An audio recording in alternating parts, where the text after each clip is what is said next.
Hello guys, welcome back to Between the Ropes TV. We've got a very special guest with us today and friend of the channel, British Flyweight Champion, Super Tommy Frank. How are you doing, Tommy? I'm very well. I'm very well. Thank you for having me on. I put my t-shirt on, especially. What more So can be said? yeah. So I'm representing you guys today. Yeah. There we go, yeah. Just send us the invoice, yeah? For your That's good. advertising. Yeah. So Yeah. we'll get straight into it. You're coming on today to talk about your first British title defence on April the 3rd against Craig Derbyshire. How are you feeling ahead of this fight? Just very, very excited. If I'm honest, very excited because obviously I won the title back in September last year. I boxed just before Christmas, and that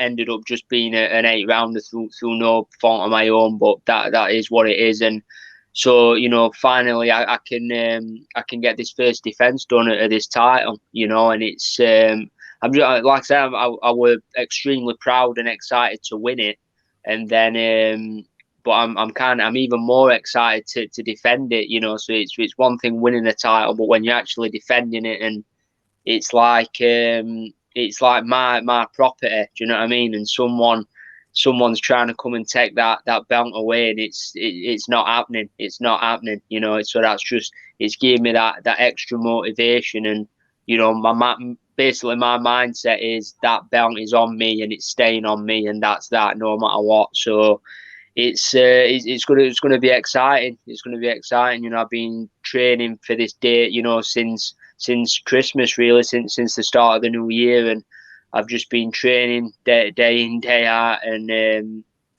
like you said before about my social media and things like that, I'm trying to think of different things maybe to put on my Instagram story, because I just feel like, I'm training in the morning and then this is me training in the afternoon. I feel like people are getting sick of seeing it, but it's all I do. It's all I do. I train, I come home, I see my fiance, see my family, go back, and then go back to the gym. And I just I enjoy living the life, and I train all year round. It's not just when I've got a date. Obviously you step up the training and you try and peak for when you've got a fight, and you're getting your round sparring in. But apart from that, I enjoy training every day, no matter what. So yeah, everything's good. No, definitely. And for anybody watching this who doesn't follow Tommy on social media, I'll drop his pages in the description. So definitely check that out, because for any young aspiring boxers, it's definitely a page that educates you on what goes into becoming a boxer at the top level. So obviously excited about this fight. How can people get tickets to watch this one, Tommy, if they want to come and watch it in person? Directly through me. So if they give me a follow on my social media and just drop me a message, I can sort out tickets. We've got standard tickets and VIP tickets available, and it's a nice setup in the Magna in Rotherham. To be honest, I actually made my debut at the Magna, so that's like coming up 6 years ago. So you know what I mean. So I've never been back there since. So it'd be nice to pay a visit again to Magna. It's a good little venue, and yeah, I'm looking forward to it. But yeah, anyone who's wanting tickets, you can give me a message. And there's going to be some good fights on the bill. There's some local talent. We've got some good lads on the bill from our gym. We've got Keenan Wainwright, and we've got Zane Clark. So they're two Sheffield Boxing Centre lads. And there's some other talent from Sheffield and like the surrounding areas as well. So it should be a good afternoon. And it's turned out that they had to book it on a Sunday, but I think that's a nice little change. I think obviously it's not going to be for every fight. Sunday boxing, but it might be something a bit different for the fans, and might be something new and exciting. I know that Eddie had a show on a Sunday, a few weeks back at the O2 in London. So who knows? It might be a case of like every few months stick it on a Sunday for something different. No, definitely. I was going to say we disagreed about it on this channel, but personally, I'm a massive fan of the Sunday boxing. I think, you know, certainly Yeah. beats just sat around waiting to go back to work, doesn't it? And Yeah, obviously, it does. Yeah. being at the Magna Centre, that's almost like quite a nice full circle moment for you, isn't it? Debut to now first British title defence, so that'll be good. One question, we were thinking about this. Obviously, as you said, through no fault of your own, December turned into just an 8-rounder, and we had the pleasure of being there, and it was a great atmosphere and a good performance by yourself. Can you just tell us a little bit about the differences in obviously training for an 8-rounder to then that full 12-round title distance? I'll be honest with you. There's no difference for me. They really in, and I'm not just saying that. You know, I train every fight the same way. And I mean, I've been to be fair. That last one was just a one-off. You know, it was the opponent pulling out for the title, and just think basically, if I wanted to box, it was just going to have to be an 8-rounder. So that was kind of, you know, a one-off to get in before Christmas, and you know, but I've been a 12-round fighter now for, you know, my past. I don't know how many fights, you know, and I think you know, before that I did like maybe 2, 3, 4, 10-rounders, you know. So I've been like a 10 and a 12-round fighter for a long time now. And to be honest, you know, like I said, no matter how many rounds it is, I always train the exact same way.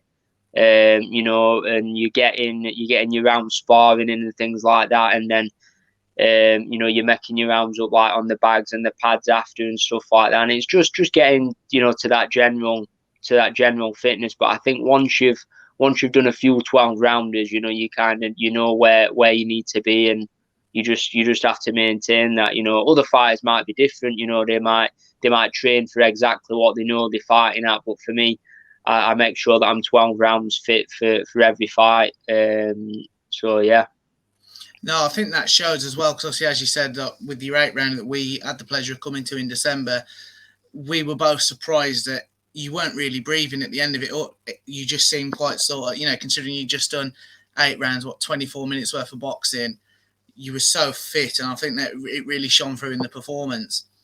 Yeah. I think, to be honest with you, I mean, I'm saying this about myself. You know, I'm being quite self complimentary here, but I think, you know, my fitness and my engine is one of my main assets as a fighter. You know, and I think especially over the 12-round distance, you know, I just feel like I grow into a fight and I get stronger and stronger.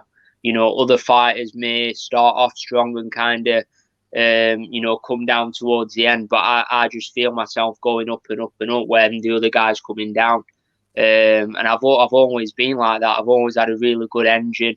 You know, I always train hard, and I do a lot of running in my training, and it's not just about that. Obviously, you've got to get used to doing the rounds. And I just think probably like at Sheffield Boxing Centre, from being an amateur, we've always trained to do 3-minute rounds. Always. You know, so that's been since I've been like 13 years old. So maybe that's a reason why as well. You know, you've just got accustomed over time to doing 3-minute rounds on top of each other, and you know, you build that engine up. But I think that's definitely a big plus for myself in a 12-rounder. Yeah.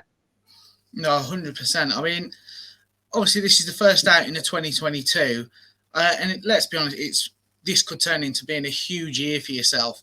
So obviously, we talked previously when you've joined us about possibly looking at an aim for yourself becoming a 2-weight Commonwealth champion.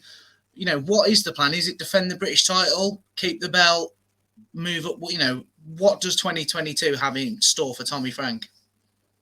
Yeah, you know, I think you know, I had this conversation with Dennis, you know, a few weeks back, and you know, I knew that Dennis had this date, you know, April the 3rd, and I think it'll be good for me to get a first defence of this British title in, and you know, obviously, you know, everyone knows me, but I never overlook anyone, and I'm definitely not overlooking Craig on 3rd of April. You know, I know that I've got to get this belt defended and put in a good performance, and but then, you know, I've just got a big feeling that this is going to be like a massive breakthrough year for me, and I've been talking to Glyn and Dennis and Steve, and you know, I just think that after, you know, the past couple of years, you know, with the pandemic, and then obviously I had the couple of setbacks which didn't really help me in building like momentum and stuff. But then I came back, I won a British title, so I've got that, and I just feel like we can use this to kind of catapult me into into the big fights and on the big stages and big events, you know, because I think that's what I'm craving. You know, like I said, I'm 28 now. I've been professional like coming up 6 years, and you know we've done it the old fashioned hard way. You know, I've kind of been building up under the radar and winning my titles to get into certain positions, and you know I just feel like at 28, you know, I'm 29 in July, and I feel like I'm coming into my prime now. You know, I feel like the next 3 or 4 years I'm going to be, you know, at my peak, and not only that, I feel like the better fighters that I face, the better I'm going to be. I really do think it's going to bring it out of me. So I've just got a real big exciting feeling about this year. And you know, like I said, I've been training hard as always, but I've just had like an extra since I came back after the losses. Really, I don't know. I just feel like something's just kind of clicked inside me, you know. And I don't know whether it was just a bit more self belief or, but I feel like a different fighter, if I'm honest with you. You know, I just feel like you know, the way that my style's developing, and you know the way that I'm training, the way that I'm sparring, and hopefully that's, you know, that's come through in my performance for the British title, and it's going to keep on going. And I just feel like you know, starting with this year, it's going to start something big. You know, where we're having the big nights and involved in, you know, big domestic and international clashes. You know, so I'm very excited. I was going to say, because this is the thing now, isn't it? I mean, we've seen on social media, as in like flyweight, super flyweight, the term sexy is being bandied around a bit. But, you know, there's some big fights at those weights, isn't there? Sort of, you know, domestically and internationally. So, you know, the sky's the limit for you, isn't it? Yeah, I think so. I think that with the way that you know, the smaller weight classes are going, I mean, I'm a very big, strong flyweight, you know, and I will 100% move up through the weights, you know, super fly, bantam. I probably in a good few years' time, I might even end up at super bantam or something like that. You know, I've definitely got the frame for it. But like I said, I'm a flyweight now, and the lower weight classes are they're looking better than they have in a long time. Like there's some really good fighters. There's some really like tasty, exciting matches to be made, and I want to be in that mix. You know, I really do. You know, obviously you look at like your Sonny Edwards. He's on the top of the pile at the minute. He's the IBF champion, and you know, going into, you know, the fights with Guaneros, for me, you know, they were for IBF like intercontinental titles, you know, ranking titles, you know. So it's like, you know, I was thinking the other day, it's weird how things work out. You know, if I'd have won them fights and I'd have got that title, by now I'd have probably made a few defenses at that IBF title. And there's every possibility that I could be going into a fight with Sonny around about now. You know, I'd have probably got my rankings up, but obviously things don't work out like that. Life don't work out like that. I had the setbacks, and but then I came back and I got my British title, what I've always wanted. So it's like swings and roundabouts, isn't it? You know, but you know, when you look at, you know, obviously the domestic scene, Sonny's at the top with the IBF title. You know, I'm obviously behind him, and I've got some work to do, and I've got to get my world rankings up.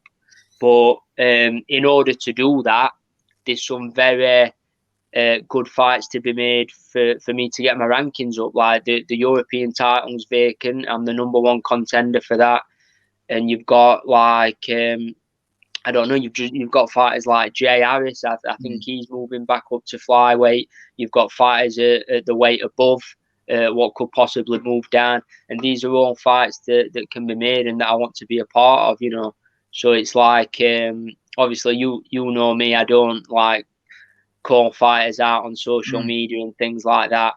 But you know, I really respect them, and I'm quite grateful that I've got those options potentially. You know, but I'm saying all this, I'm not taking my eye off the ball here from third. I've got to make.